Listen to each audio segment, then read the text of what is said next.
کیا روزے کی نیت کرنے کے بعد روزہ جب شروع ہوا تو اس نے کسی قابل شہوت مرد یعنی جسے دیکھ کے شہوت پیدا ہوتی ہو، لذت پیدا ہوتی ہو، تو لذت سے مراد یہی ہے کہ جو قابل بیریش، اس کو عام زبان میں کے لیے بیریش، ٹھیک ہے. اور یہاں شہوت سے مراد جو ہے سمجھانے کے لیے بار بار اس لفظ کو میں واضح طور پر ادا کر دیتا ہوں کہ مراد سیکس ہے، تو یہاں سمجھانا مراد ہے. تو اس کے آگے یا پیچھے کے جو مقام میں معاذ اللہ جمع کر لیا. اب اس صورت میں انزال ہو یا نہ ہو، انزال ہو یا نہ ہو پہلی صورت، یا پھر کیا کیا اس نے جمع کیا یا کوئی کاغذ یا کسی روزے دار کے ساتھ جمع کر لیا. پہلا تھا قابل شہوت،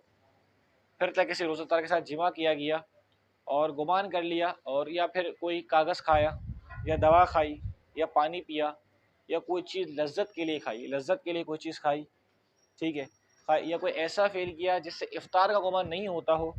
اور اس نے گمان کر لیا کہ روزہ جاتا رہا، پھر قصدن کھا پی لیا، ٹھیک ہے، یا عورت کو چھوا یا بوسہ لیا یا ساتھ اپنے لٹایا سلایا یا مباشرت فحشہ کی، ٹھیک ہے. ان سب صورتوں میں انزال نہ ہوا، ان سب صورتوں میں انزال نہ ہوا. پاخانے کے وقت خشک انگلی رکھ دی، ان افعال کے بعد قصدن کھا لیا، تو ان سب صورتوں میں روزے کی قضا کفارہ دونوں لازم آئے گا. یعنی یہ تمام صورتیں جو بیان کی گئیں اس میں کیا ہوگا، قضا بھی لازم آئے گی، کفارہ بھی لازم آئے گا. یعنی پہلے جو صورتیں تھی اس میں کفارہ نہیں تھا، اب کفارہ بھی لازم آئے گی، قضا بھی لازم آئے گی، ٹھیک ہے. ٹھیک ہے، اگر ان صورتوں میں کہ افطار کا گمان نہ تھا اور اس نے گمان کر لیا، اگر مفتی نے فتویٰ دیا تھا کہ روزہ جاتا رہا اور مفتی کے اب دوسرا مسئلہ، افطار کا گمان نہ تھا اور اس نے افطار کر لیا، یا اگر کسی مفتی نے، وہ مفتی آج کل ہر گلی کے اوپر مفتی بیٹھے ہوتے ہیں، اس مفتی کی بات نہیں، یہ معتبر مستند مفتی عالم دین صحیح العقیدہ کی بات چل رہی ہے. تو مفتی نے فتویٰ دیا تھا کہ روزہ جاتا رہا، مفتی ایسا ہو کہ اہل شہر کا اس پر اعتماد ہو، یعنی معتبر مفتی ہو، ایسا کوئی ایرے غیرے کی بات نہیں ہو رہی جیسا کہ آج کل ہر شخص اپنے نام کے آگے مفتی لگائے پھر رہا ہے. ایسا نہیں ہے، بلکہ اسے صحیح طور پہ پتہ ہونا چاہیے کہ ایک فتویٰ حکمی ہوتا ہے، فتویٰ عرفی ہوتا ہے، حکمی کیا ہوتا ہے، عرفی شے کیا ہوتی ہے، پھر ایک حکم کتنے معاملات نکلتے ہیں. بہرحال مراد یہ کہ مفتی ہو، جیسا کہ صحیح معتبر علماء موجود ہیں، مفتیان اکرام موجود ہیں، وہ مفتی، بلکہ ایسا کوئی ایرا غیرہ نہ ہو اور صحیح العقیدہ بھی ہو. تو اس کے فتوے دینے پر اس نے قصدن کھا لیا، یا اس نے کوئی حدیث سنی تھی جس کا صحیح معنی نہ سمجھ سکا ہو، اس نے غلط معنی سے جان لیا کہ روزہ جاتا رہا اور قصدن کھا پی لیا، تو اب کفارہ لازم نہیں آئے گا. پہلی صورت کیا تھی، افطار گمان نہ تھا اور اس نے گمان کر لیا، گمان نہیں تھا افطار کا اور اس نے گمان کر لیا، یا پھر کسی ایسے معتبر مفتی کے فتوے سے اس نے روزہ کھولا ہو، افطار کیا ہو. اور پھر دوسرا مسئلہ یہ تھا کوئی ایسی حدیث سنی جس کا معنی کچھ اور ہو، لیکن اس نے اپنے فہم سے، اپنی فہمی خطا کی وجہ سے اس نے کچھ اور معنی لیا ہو، اس سبب اس نے روزہ چھوڑ دیا، تو اب اس صورت میں قضا لازم آئے گی، کفارہ لازم نہیں آئے گا، ٹھیک ہے. اسی طرح مسئلہ نمبر 2، جس جگہ روزہ توڑنے سے کفارہ لازم آتا ہے اس میں شرط یہ کہ رات ہی روزے رمضان کی نیت کی ہو، اگر دن میں نیت کی توڑ دیا، کفارہ لازم نہیں آئے گا. اب جہاں بھی کفارہ لازم آئے گا نا، جوہر النیرہ کے اندر مسئلہ موجود ہے، جوہر النیرہ میں کتاب الصوم کے اندر، کہ جہاں بھی کفارے کی بات آئے گی شرط اس کے لیے کہ رات سے نیت کی ہو، رمضان کے روزے کی، زوال آفتاب سے پہلے نہ کی ہو، ٹھیک ہے. اس صورت میں اگر صبح نیت کی ہے زوال آفتاب کے پہلے، تو اس صورت میں جو ہے آپ کا جو ہے کفارہ لازم نہیں آئے گا. رات سے ہی نیت کرنے میں آپ اگر وہ روزہ توڑتے ہیں یا اس پہ کوئی ایسا معاملہ پیش آتا ہے روزے کے فسادات والی صورت میں کفارہ لازم آتا ہے، تو شرط یہ ہے کہ روزے کی نیت رات سے پائی جائے، ٹھیک ہے. اسی طرح مسافر بعض زاویہ کبریٰ سے پہلے وطن آ گیا، زاویہ کبریٰ کا جو وقت ہوتا ہے، ابھی دیکھیں عموماً مسجد میں ٹائمنگ گھڑی موجود ہے، بہت آسانی ہے اس وقت کو پہچاننے کی، اس لیے ہم اس کی تفصیل میں اس وقت نہیں جا رہے کہ زاویہ کبریٰ کیا ہے، ٹھیک ہے، کون سا وقت کہلاتا ہے، سورج کس جگہ پہ ہوگا، روشنی کس جگہ پر ہوگی، کیا معاملہ ہوگا جب زاویہ کبریٰ کہلائے گا. آپ کے پاس کیلنڈرز موجود ہیں،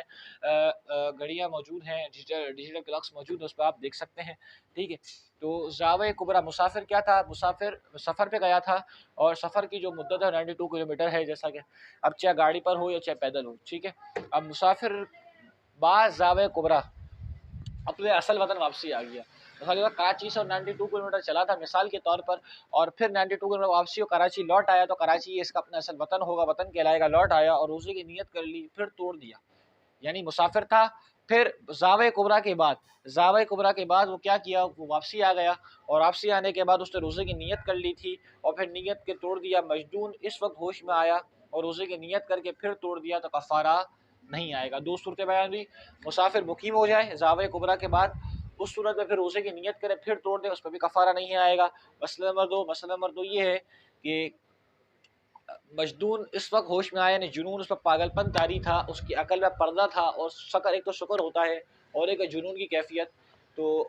ایک ہوتا ہے جنون دائمی ہے، جنون عارضی۔ بہرحال جب جنون زائل ہوا، کوئی بھی ایسا وقت ہے ہوش ایسے وقت میں جنون زائل ہوا، اس پہ عقل واپسی لوٹی اس کی کہ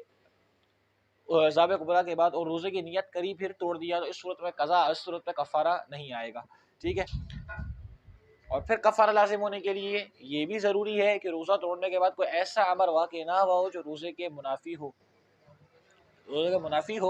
اور بغیر اختیار ایسا امر نہ پایا گیا ہو جس کی وجہ سے روزہ افطار کرنے کی رخصت ہوتی ہے۔ اب کفارہ صورت میں لازم ہے کہ اگر روزہ تو توڑ دیا، اس کے بعد کوئی ایسا فعل بھی نہ ہو جو روزہ رکھنے کے لیے مانے۔ مثال کے طور پر عورت کو، اس خاتون کو، عورت اسی چیز میں پیریڈز آ جائیں، حیض آ جائے، تو حیض یا نفاس آ گیا، تو اب دیکھیں حیض اور نفاس روزہ توڑنے کے بعد اسی دن میں ایسا بیمار ہو گیا جس سے روزہ رکھنے کی اجازت ہے، تو کفارہ ساقط ہو جائے گا۔ مثال کے طور پر اب اس نے ایسا فعل کیا جیسے کفارہ بھی لازم آتا ہے، لیکن اسی دن کوئی خاتون ہے تو اسے پیریڈز آ گئے، حیض آ گئے، نفاس کا معاملہ ہو گیا، لیکن یہ ایک مسئلہ تو یہ ہے کہ پھر صحیح طور پر پیریڈز کی معلومات بھی نہیں ہوتی ہے کہ اس کے بارے میں مسائل کیا ہے، تو اس کی وجہ یہ ہوتی ہے کہ خواتین نے صحیح مسائل نہیں سیکھے ہوتے، نہ ان کے زوج نے صحیح مسائل سیکھے ہوتے ہیں، پھر اس وقت کئی حرام کام میں بھی پڑھ رہے ہوتے ہیں، تو حیض کی مدت جو ہے وہ ہے کم سے کم 3 دن اور زیادہ سے زیادہ 10 دن، ٹھیک ہے۔ پھر یہ حیض کی مدت ہے، پھر اگر کسی کے حسب المعمول عادت ہے 5 دن ہے یا اس سے 4 دن، تو 5 دن، بہرحال یہ تفصیل ہم نے اپنے گروپ پہ بھی پڑھی، جو چل رہا تھا اس پہ ہم نے کوشش ہے کہ ہم ڈالیں گے ایک کلپ اس پر۔ تو اگر حیض آ گیا یا نفاس آ گیا، تو ہم نے پہلے ہی پڑھا کہ حیض اور نفاس میں روزہ نہیں ہوتا، اس میں روزے کی رخصت ہوتی ہے۔ اسی طرح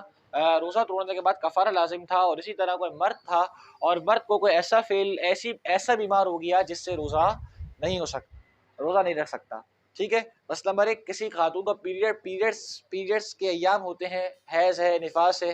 تو پیریڈز کے ایام میں روزہ کیا ہو جاتا ہے، ساقط ہو جاتا ہے۔ اور دوسرا مسئلہ یہ تھا کہ مرد ایسا بیمار ہو گیا کہ اب اسے روزہ رکھنے کی رخصت ہو جائے، تو ان صورتوں میں کفارہ جو ہوتا ہے ساقط ہو جاتا ہے، کفارہ ساقط ہو جاتا ہے، ٹھیک ہے۔ اسی طرح اگر اپنے آپ کو زخمی کر لیا اور حالت یہ کوئی روزہ نہیں رکھ سکتا، تو کفارہ ساقط نہ ہوگا۔ اگر خود سے یہ چیزیں طاری کرے، اب خود سے اپنے پر ایسا زخم لگا لے کہ مجھ پہ کفارہ ساقط ہو جائے، خود سے ایسا زخم لگا لے، دیکھیں غیر اختیاری چیزیں ہیں، بیمار ہونا اور بیمار اپنے آپ کو کرنا، زخمی ہونا اور زخمی کرنا، چیزوں کو ہمیں زخمی ہونا یہ غیر اختیاری چیز ہے، اور زخمی کرنا یہ اختیاری شے ہے، اس نے اپنے کو خود سے زخمی کیا، تو زخمی کرنا اپنے آپ کو ایسا کہ اس پہ پھر ایسی حالت ہو جائے کہ روزہ نہیں رکھتا، اس میں کفارہ ساقط نہیں ہوگا، بلکہ خود سے اس پہ ایسی حالت آ گئی ہو، غیر اختیاری چیز اس کے اختیار میں یہ شے نہ ہو، جیسے حیض اور نفاس یہ غیر اختیاری شے ہے، کوئی اپنے اختیار سے اپنے اوپر اس چیز کو طاری نہیں کر سکتا۔ مرض ہے، اگر خود سے وہ مرض آیا ہے، جان بوجھ کے یہ مرض لے کر اس طرح کا آیا، تو اس صورت میں جو ہے یہ